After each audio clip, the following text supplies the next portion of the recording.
Welcome back. आज हम एक यात्रा के लिए निकल पड़ रहे हैं। कहाँ जा रहे हैं आपको पता है? हम नॉर्थ ईस्ट जा रहे हैं।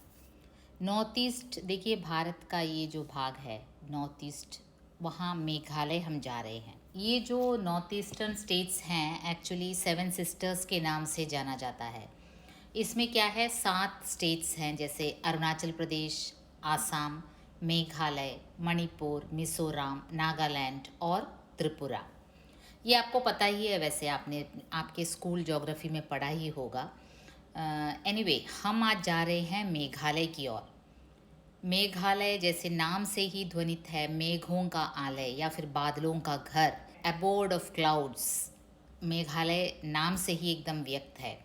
और हम यात्रा कर रहे हैं प्रदीप पंत जी के साथ। कैपिटल, मेघालय का कैपिटल शिलोंग, जो काफ़ी सुंदर एक प्रदेश है शिलोंग। और शिलोंग इतना सुंदर है कि उसे स्कॉटलैंड ऑफ ईस्ट कहा जाता है। स्कॉटलैंड के जैसे ब्यूटीफुल है शिलोंग। और शिलोंग से ये जो यात्रा है, मेघालय का कैपिटल शिलोंग, वहाँ से ये जो ट्रैवल है हमारा जा रहा है चेरापूंजी की ओर। चारों तरफ पर्वत प्रदेश हैं, काफ़ी सुंदर दिखता है। और वाटरफॉल्स हैं, देखिए ऐसे, इतना सुंदर है ये प्रदेश। और इतना नेचुरल ब्यूटी है, सीनिक ब्यूटी, कि देखते ही रह जाएंगे आप लोग। नो वंडर इसे स्कॉटलैंड ऑफ ईस्ट कहा जाता है। और ये एक यात्रा विवरण है। जैसे आपको पता है यात्रा विवरण में क्या होता है, ट्रैवलॉग में देखिए, यात्रा जैसे आपको पता है मानव संस्कृति का एक अभिन्न अंग रहा है यात्रा करना। यात्रा का रोमांस, जो वांडर लस्ट है, वो मानव के अंदर हमेशा रहा है। और कई बार ऐसा होता है, जो ये यात्रा के लिए जाते हैं वो उसे कलमबद्ध करके लिख लेते हैं। और इससे क्या होता है, पढ़ने वाले हमारे मन में भी उस जगह के प्रति एक आकर्षण पैदा हो जाता है। हमारे मन में भी मेघालय विजिट करने की एक तीव्र इच्छा जागृत हो जाती है। और आई एम श्योर इस यात्रा विवरण से गुजरते वक्त आपको ज़रूर मन करेगा north east state Meghalaya visit करने का। देखिए, प्रदीप पंत जी कहते हैं मेघालय यानी बादलों का घर, और मेघालय की राजधानी शिलोंग एक हरा भरा पर्वतीय नगर, जहाँ हर वक्त बादल उमड़ते घुमड़ते रहते हैं। वहाँ क्या है, बादल हमेशा उमड़ते घुमड़ते रहते हैं। हरा भरा एकदम ग्रीनरी से भरा पर्वतीय नगर है। दूर दूर तक कहीं बर्फ का नाम नहीं, फिर भी अनायास बाबा नागार्जुन की कविता याद आ जाती है। बाबा नागार्जुन की कविता काफ़ी फेमस है, जो बादलों पर लिखा है उन्होंने। बाबा नागार्जुन की कविता याद आ जाती है प्रदीप पंत जी को। अमल धवल गिरी के शिखरों पर बादल को घिरते देखा है। इतना बड़ा स्वच्छ सुंदर पर्वतीय नगर अपने उत्तर भारत में कहीं नहीं है। वे कहते हैं उत्तर भारत में इतना स्वच्छ और सुंदर पर्वतीय नगर देखने को नहीं है। ऐसी हरितिमा भी शायद ही कहीं देखने को मिले। शिलोंग का मुख्य बाजार अल्मोड़ा के लाला बाजार से मिलता जुलता है। स्त्री पुरुषों के चेहरे नाक नक्श भी कुछ कुछ वैसे ही। लेकिन न तो अल्मोड़ा का मौसम ही शिलोंग जैसा सुहाना है, न अल्मोड़ा में शिलोंग जैसी हरितिमा है। अब लेखक कंपेयर करते हैं कि शिलोंग का जो मुख्य बाज़ार है वो उनके अल्मोड़ा के लाला बाज़ार से मिलता जुलता ज़रूर है। स्त्रियों और पुरुषों के चेहरे नाक नक्श भी कुछ कुछ वैसे ही हैं, लेकिन अल्मोड़ा का मौसम शिलोंग जैसा सुहाना नहीं है, और न ही शिलोंग जैसी हरितिमा अल्मोड़ा में है। और शिलोंग से चेरापूंजी की ओर जाता मार्ग दोनों ओर पहाड़ों और दरख्तों से पटा पड़ा है। यह ऊंचा नीचा सर्पाकार रास्ता। तो ये जो यात्रा है शिलोंग से चेरापूंजी की ओर जाने वाला जो मार्ग है, उसके दोनों ओर पहाड़ और दरख्त हैं। मतलब कि दोनों ओर पहाड़ हैं, पर्वत हैं और पेड़ हैं। और ऊंचा नीचा सर्पाकार रास्ता है। और रास्ता भी कैसा है, सर्पों के जैसा है, मतलब कि ऐसे घूम फिर कर जाना पड़ता है। रास्ता को पार करते हुए दिखाई पड़ते हैं बादल, बहती है सुहानी हवा, और कभी कभी हो जाती है बूंदा बूंदी। अब देखिए, इन सर्पों के जैसे रास्ते को पार करते हुए चारों तरफ दिखाई देंगे बादल, और कहीं कहीं सुहानी हवा और कभी कभी तो बारिश बरस पड़ती है। हमारी जीप शिलोंग से 53 किलोमीटर दूर चेरापूंजी की ओर बढ़ रही है। मेरे साथ राज्य के एक अधिकारी श्री सांगमा और उनके 2 दोस्त बैठे हैं। चलते हुए उन्होंने परिचय कराया था, लेकिन मैं उनके नाम नहीं समझ सका। अब देखिए, हम लोग जीप में ट्रैवल कर रहे हैं और जीप आपको पता है काफ़ी स्टर्डी होता है। माउंटेनियस एरिया में जीप काफ़ी यूज़फुल रहता है। और हम जीप में बैठे हैं। करीब 53 किलोमीटर की दूरी है शिलोंग से चेरापूंजी तक। और चेरापूंजी आपको पता है सबसे ज़्यादा रेनफॉल रिसीव करने वाला, रिकॉर्ड होल्ड करने वाला प्लेस है। अभी लेकिन बाद में मौसिनराम उसके समीप ही, वो भी मेघालय में ही है। मौसिनराम अभी फ़िलहाल वो रिकॉर्ड होल्ड कर रहा है, लेकिन कई सालों तक चेरापूंजी वेटेस्ट एरिया माना जाता था। और वहाँ की ओर हम जा रहे हैं और जीप में मैं बैठा हूँ, सांगमा जी बैठे हैं जो एक अधिकारी हैं, गवर्नमेंट ऑफिशियल हैं। और उनके 2 दोस्त भी बैठे हैं। उनका नाम मैंने सुना है लेकिन मैं याद नहीं रख पा रहा हूँ, लोकल नाम है। तो मैं जीप में बैठ के ही खिड़की बंद करते हुए मैंने सांगमा से पूछा, क्या साल भर यहाँ वर्षा होती रहती है? क्योंकि ये वेटेस्ट एरिया है ना, तो नेचुरली हमारे मन में ये शंका उत्पन्न होगी कि क्या यहाँ हमेशा ही बरसात होती रहती है साल भर? जी हाँ, संगमा कहते हैं। और पानी की चर्चा होने पर याद करते हुए इसे फिर कुछ रुक कर बताते हैं। आपको जानकर ताज्जुब होगा कि मेघालय में खपत से ज़्यादा पनबिजली का उत्पादन होता है। हम अतिरिक्त बिजली अन्य राज्यों को दे देते हैं। अब देखिए, ये कहते हैं सांगमा, आपको ये जानकर आश्चर्य होगा कि हम यहाँ जो पनबिजली है, जो हाइड्रो इलेक्ट्रिक पावर है, हम जो प्रोड्यूस करते हैं इलेक्ट्रिसिटी, वो हमारे जो कंजम्पशन है, जो हम उपयोग करते हैं, उपभोग करते हैं, उससे ज़्यादा है। ज़्यादा हम प्रोड्यूस करते हैं कि हम दूसरे स्टेट्स को डिस्ट्रीब्यूट भी करते हैं इलेक्ट्रिसिटी को। ऐसा? मैं सचमुच आश्चर्य से पूछता हूँ, मैं काफ़ी अचरज में पड़ जाता हूँ। वे आगे कहते हैं, लेकिन आपको यह जानकर ताज्जुब होगा कि हमारे 50% से भी कम गांवों में बिजली पहुंची है। हमारे जो गांव हैं उनमें 50% गांवों में भी अब भी बिजली नहीं पहुंची है। तब मैं आश्चर्य में पड़ जाता हूँ कि इतना हाइड्रो इलेक्ट्रिक पावर ये लोग जनरेट कर रहे हैं, लेकिन इनके ही गांवों में 50% से कम जगह ही इलेक्ट्रिसिटी पहुंच पाई है। तो मामला क्या है? मैं चकित हूँ और कारण जानना चाहता हूँ। तो वे मुस्कुराते हुए कहते हैं, यहाँ ज़्यादातर भूभाग, वन क्षेत्र और खनिज वस्तुएं वगैरह निजी हाथों में है, आदिवासियों के हाथों में। अगर उनके इलाके में बिजली ले जाओ तो वे इस सुविधा का लाभ उठाने के बजाय सरकार से मुआवजा मांगते हैं। अब हुआ ये कि ये यहाँ जो जो भी हमारा एरियाज है वो सभी आदिवासियों के हाथ में है। तो ये जो आदिवासी, जैसे आपको पता है, फर्स्ट इनहैबिटेंट्स ऑफ लैंड, कहीं कहीं ने अबोर्जिन्स क्या कहा जाता है, हमारे यहाँ आदिवासी कहा जाता है। और हमारे भारतीय संविधान में इन्हें शेड्यूल्ड ट्राइब्स के अंतर्गत रखा जाता है हमारे कॉन्स्टिट्यूशन में। और ये क्या है, इनके यहाँ से अगर इलेक्ट्रिसिटी लाइन खींचना हो तो नेचुरली खंबा गाड़ना होगा इलेक्ट्रिसिटी के लिए। तो ये सरकार से उसके बदले में मुआवजे की मांग करते हैं, कॉम्पनसेशन पूछते हैं। मुआवजा किस चीज़ का? मैं पूछता हूँ। सांगमा समझाते हैं, मान लीजिए सरकार गांवों तक बिजली पहुंचाने के लिए खंबे लगाना चाहती है। जिसकी ज़मीन पर ये खंबे लगेंगे वे लोग कहेंगे कि इसके एवज़ में हमें मुआवजा दिया जाए। अजीब तर्क है उनका कि बिजली लाने के लिए उनकी ज़मीन का इस्तेमाल किया जा रहा है। अब क्या है, यहाँ के जो गांव हैं ज़्यादातर ट्राइबल विलेजेस हैं, आदिवासी रहते हैं, उनके लिए ही बिजली की व्यवस्था अगर सरकार करती है तो वहाँ जब वो बिजली का खंबा गाड़ा जाता है तो कहते हैं इसके बदले में हमें कॉम्पनसेशन देना होगा, क्योंकि हमारी ज़मीन से आप बिजली खींच रहे हैं। सचमुच अजीब तर्क है, सुनकर हंसी आती है और रहस्य समझ में आता है कि मेघालय में खपत से ज़्यादा बिजली क्यों होती है। अब ये सुनकर मुझे हंसी आती है, क्योंकि हमारे यहाँ तो गाँवों में जितनी जल्दी हो सके सारे गाँव में इलेक्ट्रिसिटी पहुँच भी गई है, और यहाँ अभी तक ये नहीं पहुँची है और तर्क भी अजीब है। लेकिन फिर एक बात तो है, आदिवासियों को क्या है कि प्रकृति को कम से कम हानि पहुंचाकर वो जीना जानते हैं, वो उसी में मस्त हैं। उनको इलेक्ट्रिसिटी की ज़रूरत ही नहीं है, उनके लाइफस्टाइल ही इतना सिंपल है। और क्यों अतिरिक्त बिजली आसपास के राज्यों को दे दी जाती है, ये मैं समझ जाता हूँ।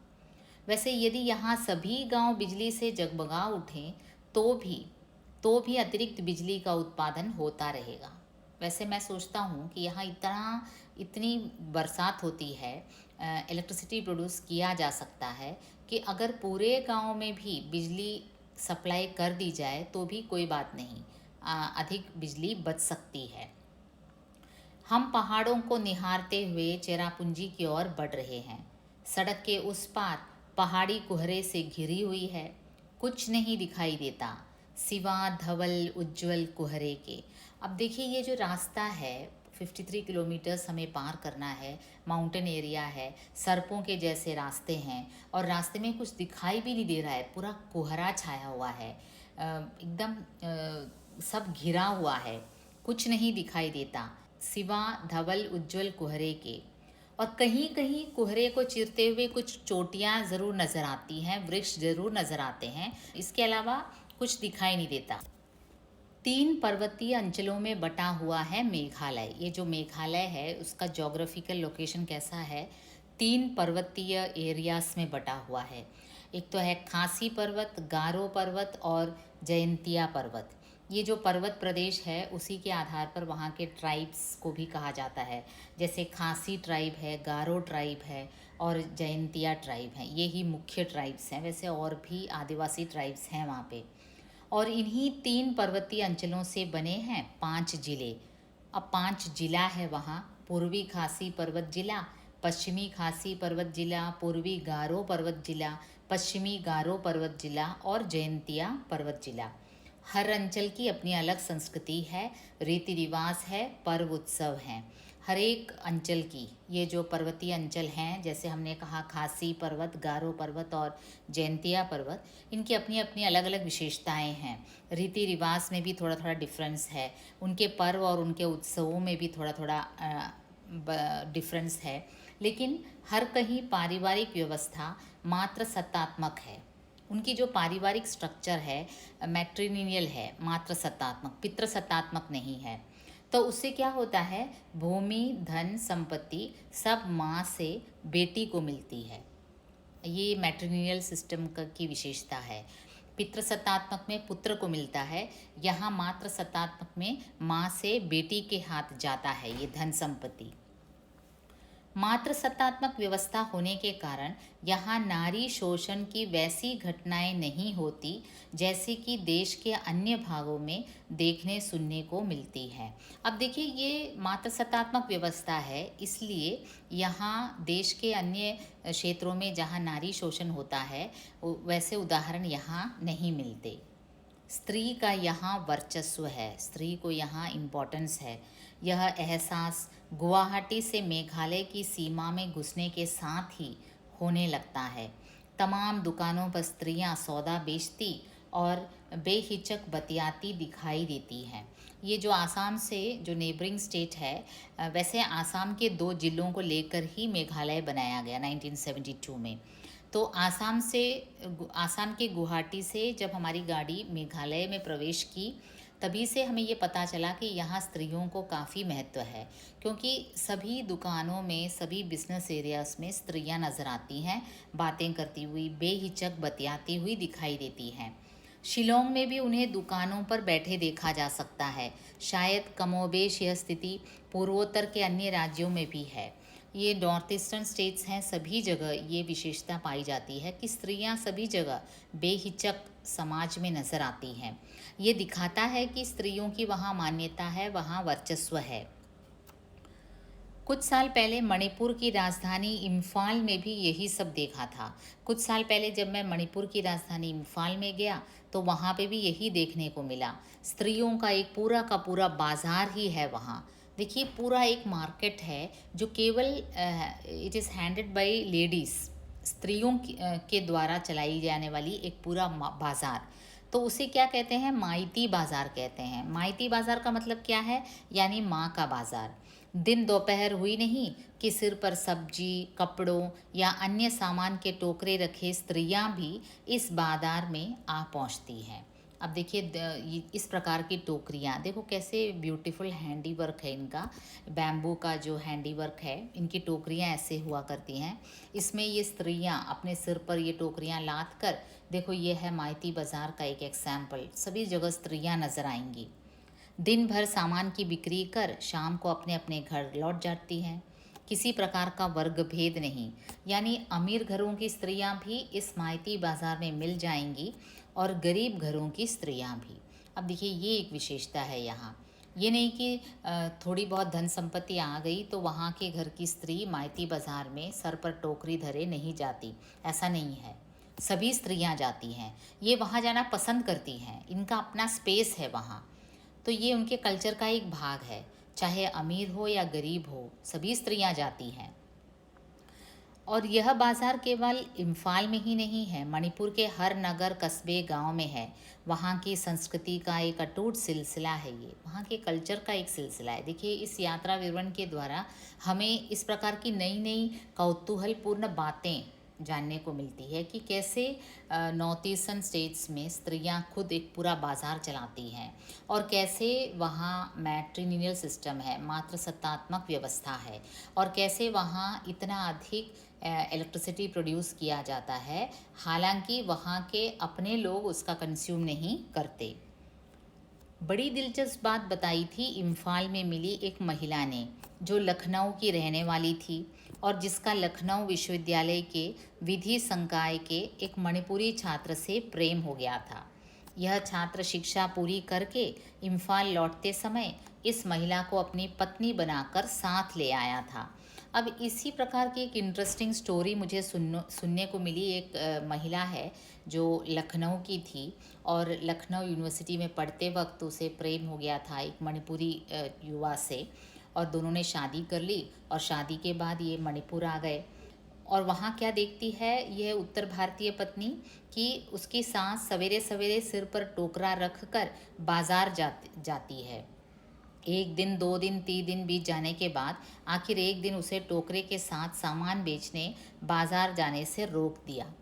इस लखनवी बहू ने रोक दिया क्योंकि उसे इतना अटपटा लगा, क्योंकि उनकी सोशल सेटअप और जो इकोनॉमिक सेटअप है अच्छा था, अच्छा खासा परिवार था, लेकिन ये बहू सोचती है कि आखिर ये सास सर पर टोकरी धरे बाज़ार में बेचने क्यों जा रही है, तो उसने रोक दिया। अब सास बेचारी दुखी हो गई, चेहरे पर उदासी लिए 2-4 दिन रुकी रही, पर आखिर एक दिन वह फिर माइती बाज़ार की ओर चल दी। अब देखिए इनके कल्चर का भाग है, ये कल्चर का एक अंश है, अभिन्न अंग है उनकी संस्कृति का। तो सास रुक नहीं पाई, 2-3 दिन रुकी, फिर चौथे दिन निकल पड़ी। यह घटना धीरे धीरे सास बहू के बीच टकराव का कारण बन गई। अंततः एक दिन इस उत्तर भारतीय महिला के मणिपुरी पति ने उसे समझाया, इसके पीछे कोई आर्थिक मजबूरी नहीं, माइती बाज़ार हमारी समाज व्यवस्था का, हमारी संस्कृति का सदियों पुराना अंग है। माँ को वहाँ जाने दो, उसे रोको नहीं। अंत में पति ने कहा। देखिए इसके कारण सास और बहू के बीच, लखनवी बहू और मणिपुरी सास के बीच टकराव हो जाता है, और पति जो मणिपुरी पति था वो समझाता है कि ये हमारी संस्कृति का एक अभिन्न अंग है, माँ को रोको मत। इम्फाल के कांचीपुर में स्थित मणिपुर विश्वविद्यालय के हिंदी विभाग में आयोजित एक साहित्यिक सम्मेलन में मिली इस उत्तर भारतीय महिला ने हंसते हुए हम लोगों से कहा था, अगर आप लोग चाहें तो माइती बाज़ार में मेरी सास से आज शाम की सब्जी खरीद सकते हैं। अब देखिए धीरे धीरे ये जो लखनवी बहू है वो इस बात को एक्सेप्ट कर लेती है कि मणिपुरी कल्चर में इस प्रकार स्त्रियों का माइती बाज़ार जाना कोई बड़ी बात नहीं है।